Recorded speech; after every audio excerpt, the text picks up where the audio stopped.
The hum was off. That's how it started. Not with an alarm, not with flashing red lights, but with the low, rhythmic hum of a cooling unit sounding off. Jerome Daniels paused his mop.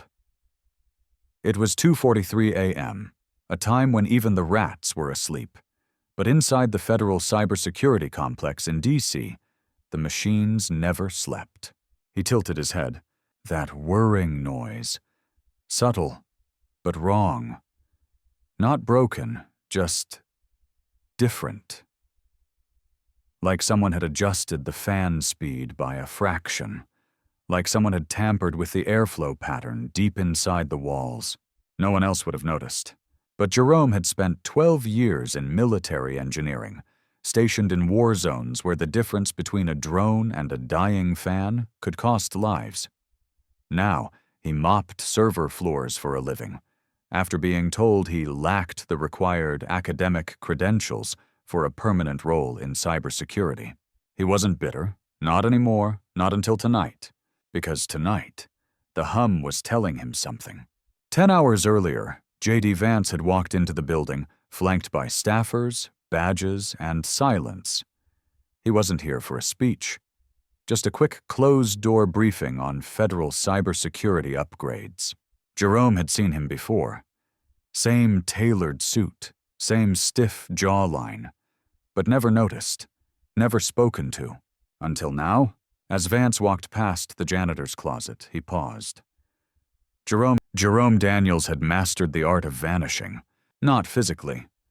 He was 6'2", broad-shouldered, and wore a navy blue maintenance uniform with his name stitched in threadbare letters.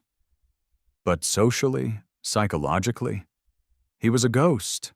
He moved through the hallways of the federal cybersecurity complex like static between channels, always present, never tuned in.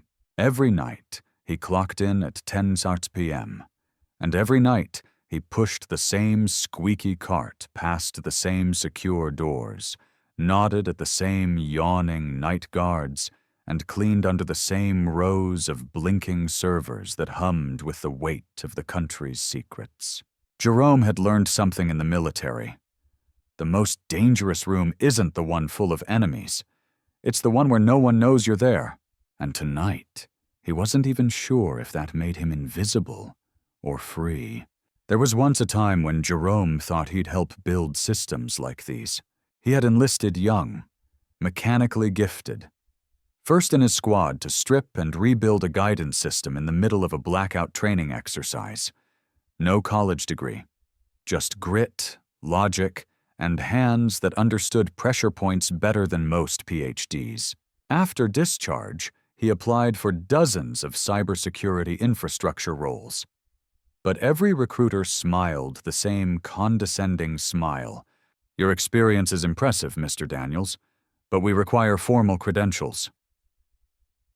Try starting in facilities. Maybe work your way up. He did, but the up never came. Now he spent most nights cleaning the invisible, vacuuming under cable trays, wiping prints off server racks, resetting fan coils no one even knew existed, listening to the pulse of the building, not just its machines, but the way it breathed. He'd long stopped dreaming of being seen. Instead, he studied the system like an enemy would. He'd mapped blind spots, identified exit routes, timed badge access intervals, not because he wanted to break anything, but because someone else could, and if they did, they'd do it in the places no one ever noticed. Just like him, it wasn't paranoia, it was pattern recognition. For the past 5 nights, Jerome had noticed anomalies, power dips on Circuit 12 at exactly 2:44 a.m., airflow changes in Zone 3 that didn't align with sensor readouts, a slight static delay when badge readers refreshed in Wing C. He'd reported them, logged them, even attached printouts from his own makeshift diagnostics. But janitor reports don't get escalated. They get filtered into maintenance logs, then flagged for review, then forgotten. Tonight, though, something was different. JD Vance had stopped, looked, listened, That alone had scrambled Jerome's entire mental wiring. It was like the world had flickered for half a second and realigned, just enough to let a sliver of possibility slip through. What if he really did want a full report? What if someone powerful, truly powerful, read it? What if, for once, the system actually heard the janitor? Jerome shook the thought off. He wasn't a fool. He'd been through enough to know one good conversation didn't rewrite a hierarchy. But still, he'd gone home that afternoon, opened his dusty toolbox, and pulled out the folded schematic he'd kept since the army. The one that had won his unit a medal and got him nothing but a handshake. He laid it on the table next to a blank sheet of grid paper, and he began to draw, not to prove anything, just in case, because if you know where the building breathes, you'll know where it can be suffocated. Jerome didn't sleep after that shift. He sat at his kitchen table, yellow overhead light flickering, old fan buzzing in the corner. The schematic was laid out in front of him, next to a cheap ballpoint pen and a mug of reheated coffee. His uniform still smelled like ozone and copper, like the place he just couldn't shake off. He was no longer trying to be seen. Now he was trying to warn. By 7 a.m., he had drafted a full 5-page report.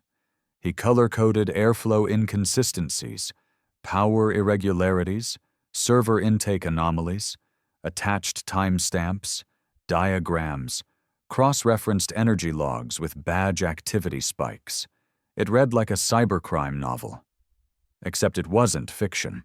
He printed 3 copies, sealed them, and wrote on each envelope, "For eyes that still listen." Then he walked back to the complex. He didn't know if JD Vance would ever come back, but he knew something would. That night, the hum returned. It always started the same, a faint shift in pitch, like the walls holding their breath. But tonight, Jerome heard something else, a click, so soft it might have been a wire settling, or a bug waking up. He froze. His spine straightened, and every fiber in his body went cold. That wasn't machinery. That was human timing. 2:43 a.m. Power dipped for 0.7 seconds on circuit 12. The same circuit Jerome had flagged. He sprinted across Wing C, heart pounding, flashlight bouncing off polished tile. Server rack 19. Its green indicator light had flickered once. But when he opened the panel, nothing. Just cables, still. Dead. Silent. Then a second flicker. He shined the light upward and saw it, tucked into the duct lining, partially covered in gray tape. A matte black cylinder, no bigger than a flashlight battery, wired into the building's cooling sensors. It blinked red once, then stopped. He didn't hesitate. He grabbed his comm unit and switched to emergency override. Code red. I repeat, code red. Possible device detected in server wing C. Requesting lockdown. Silence. Then, maintenance isn't authorized to issue alerts. Please route your concern through systems. His hands shook with fury. He switched channels. Security, this is Daniels. We have a foreign device wired into the cooling matrix. I'm telling you, this is real. Another pause. Then, we'll dispatch someone in the morning.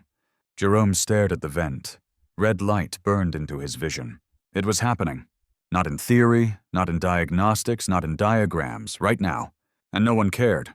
He stormed down the hall, heart racing, lungs on fire, burst into the staff room, slammed the emergency override, then turned and froze.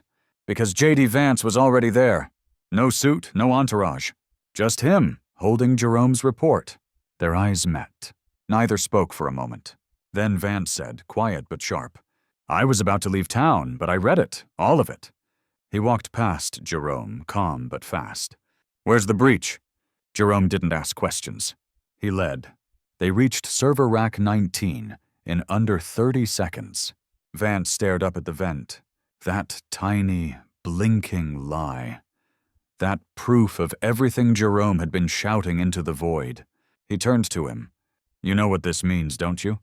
Jerome nodded, breath still heavy. "It's not just a test." Vance's voice dropped. No, this is real. And whoever's watching, they just blinked. By 3:12 a.m., the breach site was sealed. Federal response teams flooded the corridor. Kevlar vests, sidearms, biometric scanners, full protocols, like they were walking into a terrorist bunker, all for a device the janitor had spotted before anyone else. But Jerome wasn't standing proud. He was standing outside the glass, watching his own truth be examined by people who still didn't want to say his name. They didn't speak to him, didn't debrief him, didn't ask how he'd known. The agent spoke in codes, technical jargon, cross-channel frequencies. They logged everything but him. JD Vance stood beside Jerome, silent, for a long time. Finally, Vance spoke. You know what's funny? They'd believe this if it came from a suit and a degree. Jerome didn't smile. They'll never say I was right. Not out loud. Vance turned to him. No, they won't. Not yet. By sunrise, the news broke. Not about Jerome. Not about the janitor who flagged a federal vulnerability before it became a crisis. No, just the headline, Unidentified device found in federal server vent. Investigation ongoing. No mention of who found it. No mention of who saved them all. Jerome didn't expect fame. But the silence stung. Not because he wanted credit, but because every omission was a warning. You still don't belong here. He walked home like a man who had pulled a fire alarm and watched the building go right on burning. That evening, Jerome sat in his apartment again. Same table, same schematic. This time, it wasn't coffee in his mug. He stared at the blinking cursor on his laptop screen. He thought about all the jobs he'd applied for, all the unqualified rejections, all the times he'd raised a hand and watched it get waved away. And now, after proving himself, after predicting a breach to the second, they still hadn't called him into the room. He wasn't angry. He was exhausted. He could walk away, go back to fixing what others broke, cleaning what others touched, watching systems fail in slow motion, knowing he could have stopped it, again. Or he could burn the map. He could make noise. He could stand in a room, even if no one had invited him, and dare them not to listen. Just as he closed the laptop, there was a knock at the door. Jerome froze. No one ever knocked. Not this late. He opened it, and there was JD Vance, holding an envelope. I don't like politics, Vance said, stepping in uninvited. But I know power when I see it. He placed the envelope on the table. Tomorrow I'm making a call, a very loud one. Jerome frowned. To who? Vance stared at him, dead serious. To the NSA. You're coming with me. There was a time Jerome Daniels believed in systems. Not because they were fair, but because he thought being excellent was enough to earn a seat. He was 28 when it happened. 3 years out of service. Dozens of rejections behind him. Then, finally, a shot. A consulting gig with a federal contractor, subcontracted to run diagnostics for a classified server center. Not glamorous, not permanent, but close. He showed up early, stayed late, never complained. And in the 3rd week, he spotted something. A cooling loop inconsistency that created a 0.4-second data gap. Just enough for a man-in-the-middle breach if someone exploited it right. He flagged it, wrote it up, sent it to the ops team. Silence, so he followed up, asked in person. The lead engineer glanced at his badge, then said, We don't need janitors trying to be analysts. Jerome wasn't a janitor. He was listed as a Tier 2 technical contractor. But to them, he looked like one. The next week, his contract was quietly terminated. No reason, just position no longer required. He never told anyone that story. Not even his sister. Not even the VA counselor who asked him why he stopped applying to security roles. It became a closed room in his mind, a place he didn't visit. But now, on the other side of a breach he did predict, that memory burned. Not as shame, but as fuel. You ever lose faith? JD Vance asked, hours later, as their car pulled past the gates of the NSA's East Campus. Jerome looked out the window. Not in the work, just in the people who say they care about it. Vance nodded but said nothing. Jerome didn't need comfort. He needed a room. The security check-in was tighter than a missile silo. Biometric ID, retinal scan, 3-step clearance. Vance handled it all. When they entered the inner ring briefing room, Jerome noticed something. Everyone inside wore suits, ties, clearances. He didn't. But he didn't shrink, because none of them had seen what he saw. Vance cleared his throat. "This is Jerome Daniels. He predicted the cooling breach before your sensors picked it up. He flagged the physical access route before your team did. And he's about to walk you through a vulnerability none of your diagrams account for." A murmur rippled through the room. Frowns. Doubt. Then silence. Vance turned to him. "It's your room now." Jerome stepped forward. His palms didn't sweat, his throat didn't tighten. He was done waiting to be accepted. He pointed to the first slide on the screen, a 3D rendering of the vent system. Then he said 7 words he'd wanted to say for years. "Let me show you what you missed." Jerome wasn't here to prove he was smart. He was here to prove the system could be outsmarted. The room of suits began to shift in their chairs, not because Jerome raised his voice, but because he didn't. His tone was even, his posture calm, but every word precise, measured, like a man who had run the simulation 1,000 times, because he had. He pulled up slide 2, an overlay of airflow anomalies over 60 days, mapped against badge log inconsistencies, power draw variations, and silent gaps in surveillance footage. The breach point wasn't the server itself, it was the air. You built a perfect digital fortress, but forgot that data has to breathe. Silence. Then slide 3, a time-stamped chart, where the fluctuations matched the janitor schedule. Someone knew when visibility was lowest, because someone knew I was invisible. Someone in the back cleared their throat, a soft voice. "Who's behind this?" Jerome shook his head. "I don't know, but I know where they'd go next." He clicked. Slide 4, the weak path. The route no one had monitored because no one had ever dared to imagine it mattered. They assumed you'd never ask someone like me.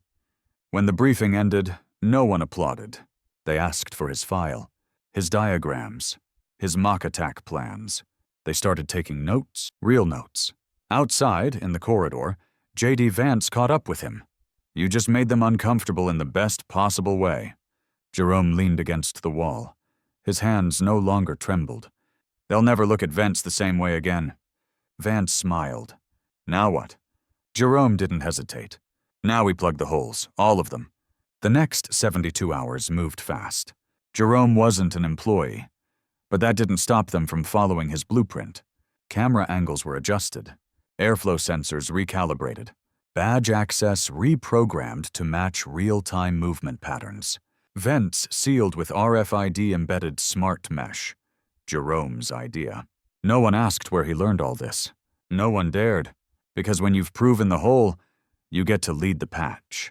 By Monday morning, a memo circulated across 3 agencies. Subject: Physical Systems Audit Recommendation. Daniels Report. He wasn't listed as author. But he knew, and so did the ones who mattered. Later that day, a low-ranking analyst stopped Jerome near the parking garage. "I read your slides. The air thing. Blew my mind." Jerome raised an eyebrow. The kid extended a hand. "Just wanted to say thanks. You made people pay attention." Jerome shook it. "They should have been paying attention a long time ago." 2 days after Jerome's recommendations were implemented, the breach attempts stopped. Just stopped. No blips in the airflow. No badge anomalies. No weird hum at 2:43 a.m. The system was silent. Too silent. Jerome had lived through war zones. He knew when silence meant peace, and when it meant ambush. So when a plain black sedan pulled up outside his apartment at 5:12 a.m., and 3 federal agents stepped out, he didn't panic. He just put on clean shoes. "Mr. Daniels," the lead agent said, flashing a badge, "we need you to come with us." No cuffs, no explanation, just that voice. Flat, practiced. Too polite to be friendly. The ride was silent. No radio, no one spoke. They brought him not to NSA headquarters, but to a basement facility beneath a federal archive building. No nameplate. No badge scanner.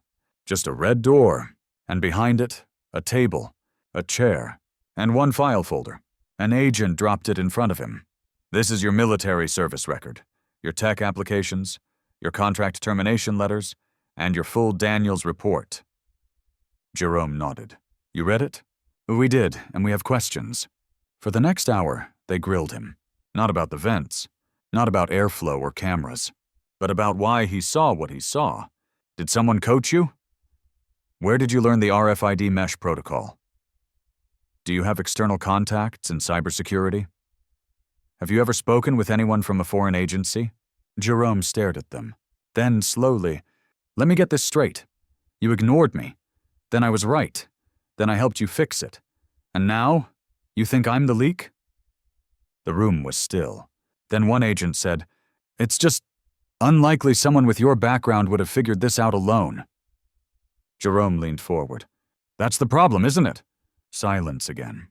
You people built a system so airtight, you forgot the people who clean the filters might understand how they work. Outside, Vance was already waiting. He hadn't been notified, but somehow, he knew. He opened the car door. Didn't say a word.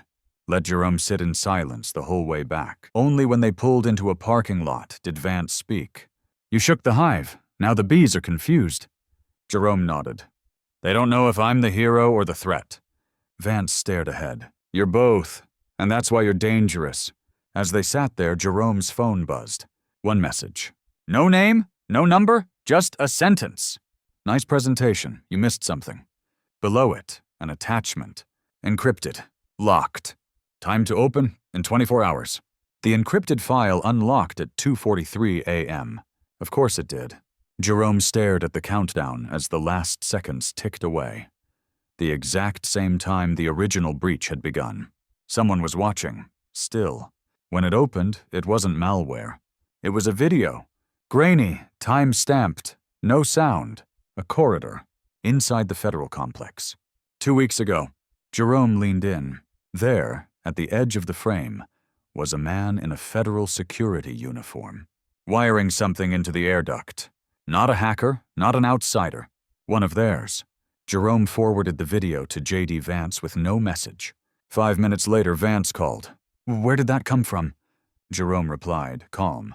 The breach wasn't the story. The cover-up is. 2 hours later, Jerome stood alone in the same NSA conference room. This time, no Vance, no welcome, just 6 senior officials. And a screen. They played the video. Silence. Then murmurs. Then one woman, the deputy director, asked, Do you know this man? Jerome didn't blink. He was on the response team. He helped disable the device I found. The room tensed. That meant the person they'd trusted to stop the threat had planted it. You understand what this means? One official asked. Jerome nodded. It wasn't about hacking servers. It was about watching who noticed and how fast they'd disappear. Silence fell again. Then another question. Who else knows? Jerome didn't answer. He just pulled a second flash drive from his pocket. Let's make sure the answer isn't no one. Outside, Vance waited in the hallway. He didn't ask what happened. He just handed Jerome a sealed envelope. A job offer. No title, no salary. Just 2 words printed across the top. Shadow Protocol. Jerome looked at it for a long time, then folded it, placed it in his back pocket, and walked away. He didn't need a title to be heard anymore. He'd already rewritten the system, with nothing but a map, a mop, and a mind no one thought to ask. That night, as he walked past the security checkpoint, the same guard who used to ignore him stood up, nodded, said, "Respect, sir." And this time Jerome nodded back. But as the door slid shut behind him, a motion-activated screen blinked on in a dark server room. Access request. Unknown source. Internal